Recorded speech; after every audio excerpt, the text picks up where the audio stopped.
Dạ. Quay phim cho hay đó.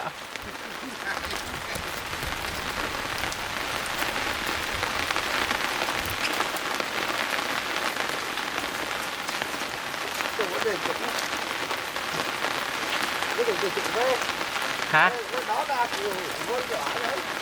Ủa? Hả? Cháu xâm bộ còn ông bộ đấy chứ. À. Lên quay phim cho hay, mưa đi quay. Áp Facebook sợ ngào tì.